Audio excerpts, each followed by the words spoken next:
ओम शांति। आज बाबा के 25 तारीख के महावाक्य हैं।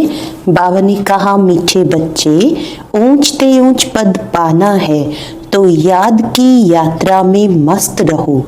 यही है रूहानी फांसी, बुद्धि अपने घर में लटकी रही। प्रश्न है, जिनकी बुद्धि में ज्ञान की धारणा नहीं होती है उनकी निशानी क्या होगी? जिनकी बुद्धि में ज्ञान की धारणा नहीं होती है उनकी निशानी क्या होगी?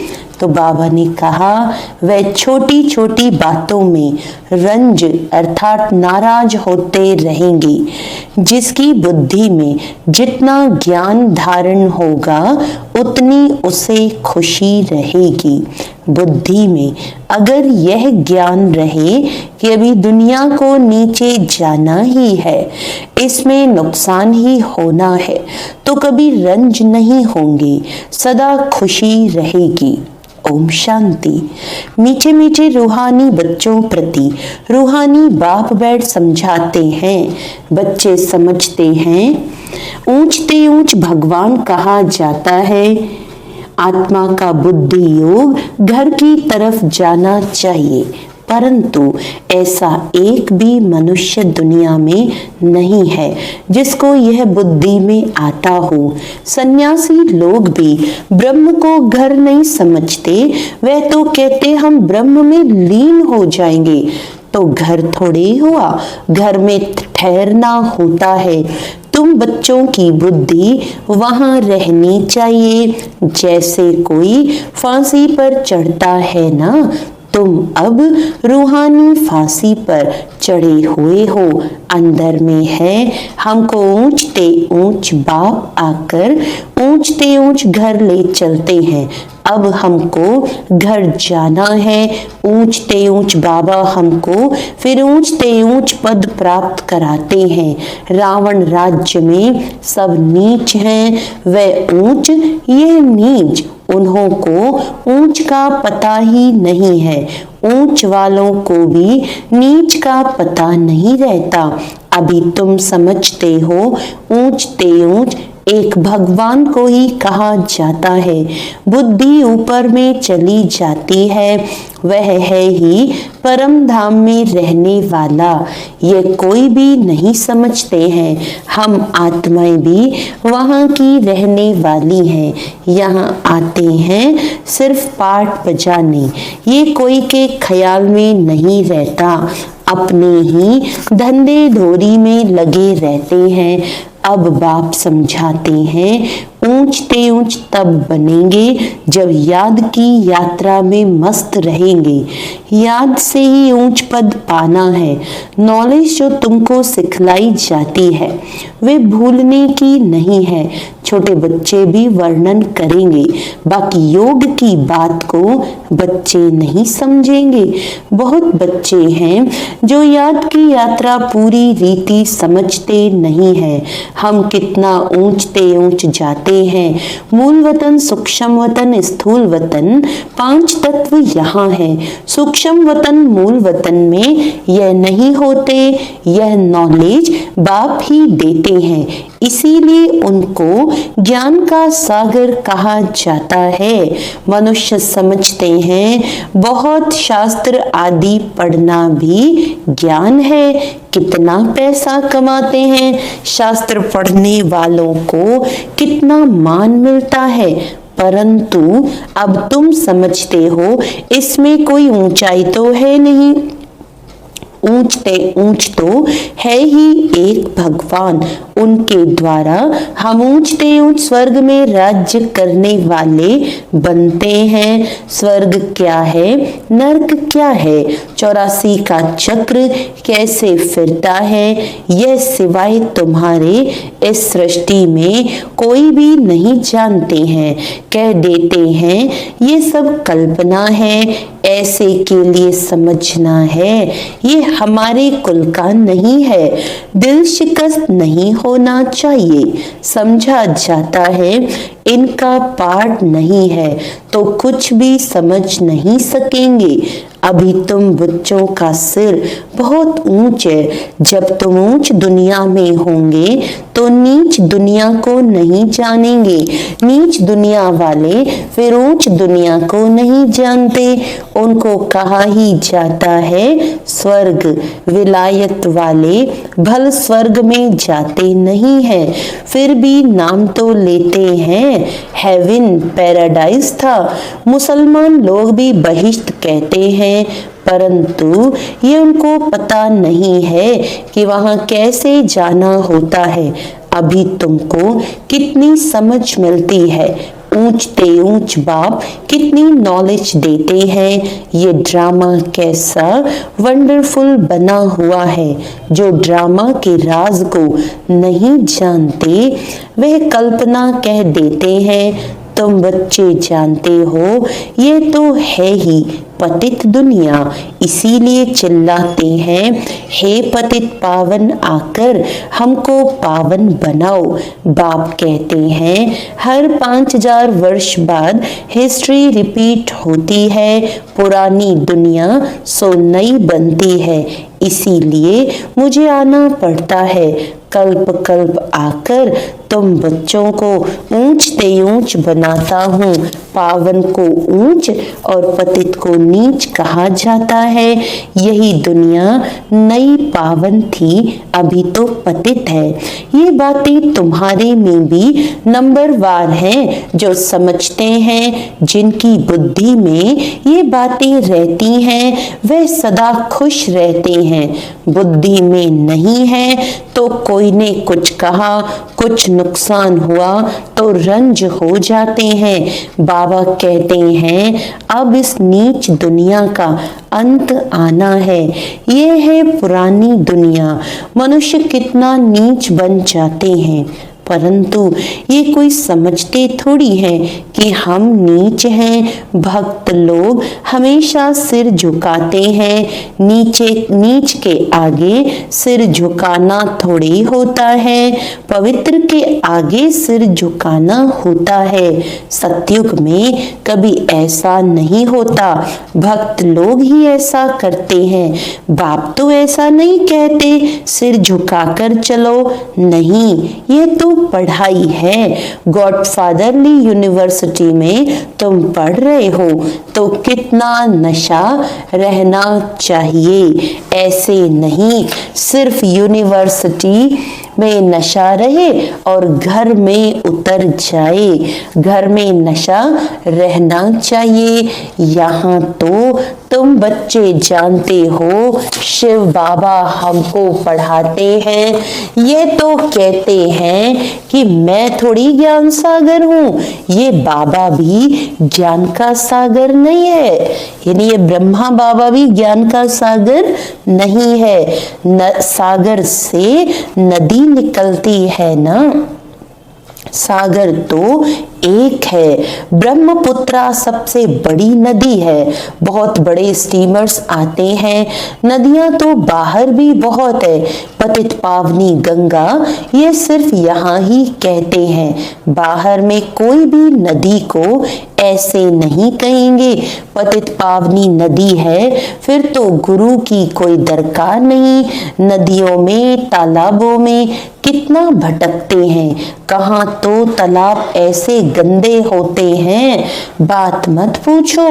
उसकी मिट्टी उठाकर रगड़ते रहते हैं। अब बुद्धि में आया है यह सब नीचे उतरने के रास्ते हैं। वो लोग कितना प्रेम से जाते हैं। अब तुम समझते हो कि इस ज्ञान से हमारी आंखें ही खुल गई। तुम्हारी ज्ञान की तीसरी आंख खुली है। आत्मा को तीसरा नेत्र मिलता है। इसीलिए त्रिकालदर्शी कहते हैं तीनों कालों का ज्ञान आत्मा में आता है। आत्मा तो बिंदी है, उसमें नेत्र कैसे होगा? तो ये सब समझने की बातें हैं। ज्ञान का तीसरा नेत्र से तुम त्रिकालदर्शी त्रिलोकी नाथ बनते हो। नास्तिक से आस्तिक बन जाते हो। आगे तुम रचयिता और रचना के आदि मध्य अंत को नहीं जानते थे। अभी बाप द्वारा रचना के आदि मध्य अंत को जानने से तुमको वर्षा मिल रहा है। यह नॉलेज है ना, हिस्ट्री ज्योग्राफी भी है, हिसाब किताब है ना। अच्छा तीखा बच्चा हो तो हिसाब करे हम कितने जन्म लेते हैं, इस हिसाब से और धर्म वालों के कितने जन्म होंगे। परंतु बाप कहते हैं इन सब बातों में जास्ती माथा मारने की दरकार नहीं है, टाइम वेस्ट हो जाएगा। यहाँ तो सब भूलना है, ये सुनाने की दरकार नहीं। तुम तो रचता बाप की पहचान देते हो जिसको कोई जानते नहीं। शिव बाबा भारत में ही आते हैं, जरूर कुछ करके जाते हैं, तब तो जयंती मनाते हैं ना। गांधी अथवा कोई साधु आदि होकर गए हैं, उन्होंने स्टैंप बनाते रहते हैं, फैमिली प्लानिंग की स्टैंप बनाते हैं। अभी तुमको तो नशा है, हम तो पांडव गवर्नमेंट है, ऑलमाइटी बाबा की गवर्नमेंट है। तुम्हारा ये कोट ऑफ आर्म्स है और कोई इस कोट ऑफ आर्म्स को जानते ही नहीं। तुम समझते हो कि विनाश काले प्रीत बुद्धि हमारी ही है।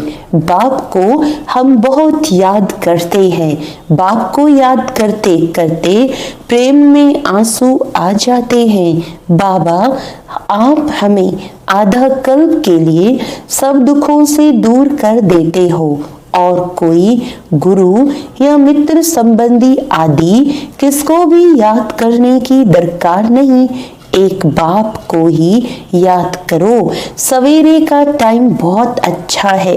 बाबा आपकी तो बड़ी कमाल है, हर 5000 वर्ष बाद हमें आप जगाते हो। सभी मनुष्य मात्र कुंभकर्ण की आसुरी नींद में सोए हुए हैं, अर्थात अज्ञान अंधेरे में है। अभी तुम समझते हो भारत का प्राचीन योग तो यह है। बाकी जो भी इतने हठ योग आदि सिखलाते हैं वह सभी है एक्सरसाइज, शरीर को तंदुरुस्त रखने के लिए। अभी तुम्हारी बुद्धि में सारा ज्ञान है तो खुशी रहती है। यहाँ आते हो, समझते हो, बाबा रिफ्रेश करते हैं। कोई तो यहाँ रिफ्रेश हो बाहर निकलते हैं, वह नशा खलास हो जाता है। नंबर वार तो है ना, बाबा समझाते हैं ये है पतित दुनिया, बुलाते भी हैं हे पतित पावन आओ, परंतु अपने को पतित समझते थोड़ी हैं, इसीलिए पाप धोने जाते हैं। लेकिन शरीर को थोड़ी पाप लगता है। बाप तो आकर तुम्हें पावन बनाते हैं और कहते हैं माँ में कम याद करो तो तुम्हारे विकर्म विनाश होंगे। यह ज्ञान अभी तुमको मिला है। भारत स्वर्ग था, अभी नर्क है। तुम बच्चे तो अभी संगम पर हो।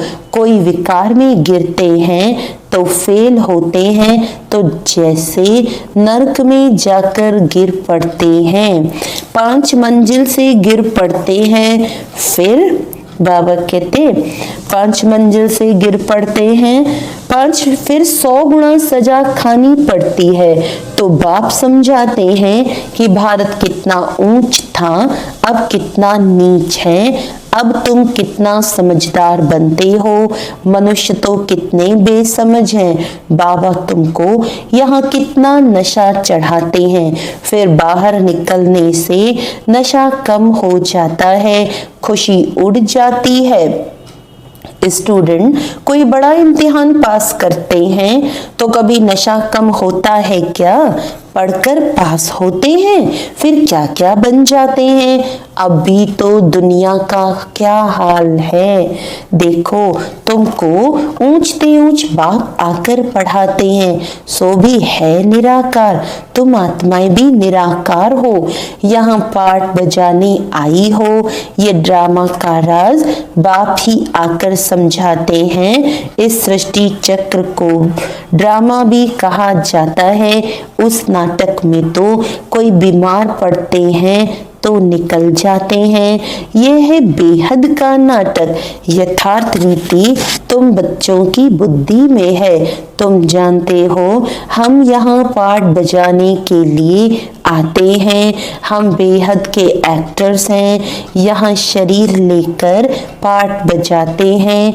बाबा आया हुआ है, ये सब बुद्धि में होना चाहिए। बेहद का ड्रामा कितना बुद्धि में रहना चाहिए।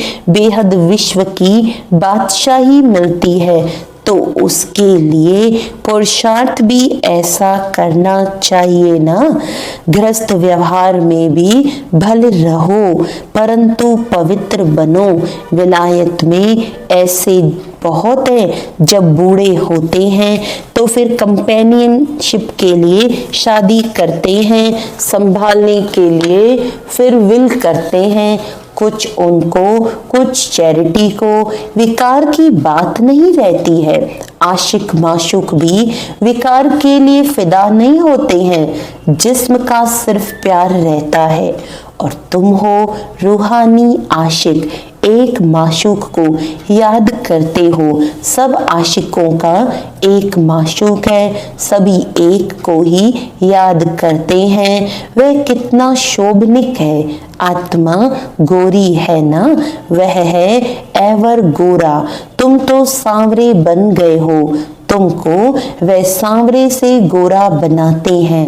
ये तुम जानते हो कि बाप हमें गोरा बनाते हैं। यहाँ बहुत हैं जो पता नहीं किस किस ख्यालात में बैठे रहते हैं। स्कूल में ऐसे होता है, बैठे बैठे कहाँ बुद्धि बाइस्कोप तरफ, दोस्तों आदि तरफ चली जाती है। सत्संग में भी ऐसे होता है, यहाँ भी ऐसे है। बुद्धि में नहीं बैठता तो नशा ही नहीं चढ़ता, धारणा ही नहीं होती जो औरों को कराएं। बहुत बच्चियां आती हैं जिनकी दिल होती है सर्विस में कहाँ लग जाएं, परंतु छोटे छोटे बच्चे हैं। बाबा कहते हैं बच्चों को संभालने के लिए कोई माई को रख दो, यह तो बहुतों का कल्याण करेगी। होशियार है तो क्यों नहीं रूहानी सर्विस में लग जाएं। 5-6 बच्चों को संभालने के लिए कोई माई को रख दो। इन माताओं की अब बारी है ना। नशा बहुत रहना चाहिए। आगे होगा, पुरुष देखेंगे कि हमारी स्त्री ने तो सन्यासियों को भी जीत लिया है। ये माताएं लौकिक पारलौकिक का नाम बाला करके दिखाएंगी। अच्छा, मीठे मीठे सिकिलदे बच्चों प्रति माता पिता बाप दादा का याद प्यार और गुड मॉर्निंग। रूहानी बाप की रूहानी बच्चों को नमस्ते। हम रूहानी बच्चों की रूहानी बाप दादा को याद प्यार गुड मॉर्निंग। नमस्ते नमस्ते नमस्ते जी। धारणा के लिए मुख्य सार है, तुम्हें बुद्धि से सब कुछ भूलना है। इन बातों में टाइम वेस्ट होता है। जिन बातों में बाबा कह रहे टाइम वेस्ट होता है, वह सुनने सुनाने की दरकार नहीं है। पढ़ाई के समय बुद्धि योग एक बाप से लगा रहे, कहाँ भी बुद्धि भटकनी नहीं चाहिए। निराकार बाप हमें पढ़ा रहे हैं, इस नशे में रहना है। वरदान है बेहद की स्थिति में स्थित रहे, सेवा के लगाव से न्यारे और प्यारे विश्व सेवाधारी भव। बेहद की स्थिति में स्थित रहे, सेवा के लगाव से न्यारे और प्यारे विश्व सेवाधारी भव। विश्व सेवाधारी अर्थात बेहद की स्थिति में स्थित रहने वाले ऐसे सेवाधारी, सेवा करते हुए भी न्यारे और सदा बाप के प्यारे रहते हैं, सेवा के लगाव में नहीं आते, क्योंकि सेवा का लगाव भी सोने की जंजीर है। यह बंधन बेहद से हद में ले आता है। इसीलिए देह की स्मृति से, ईश्वरीय संबंध से, सेवा के साधनों के लगाव से न्यारे और बाप के प्यारे बनो तो विश्व सेवाधारी का वरदान प्राप्त हो जाएगा और सदा सफलता मिलती रहेगी। स्लोगन है, व्यर्थ संकल्पों को एक सेकंड में, व्यर्थ संकल्पों को एक सेकंड में स्टॉप करने की रिहर्सल करो तो शक्तिशाली बन जाएंगे। अच्छा, ओम शांति।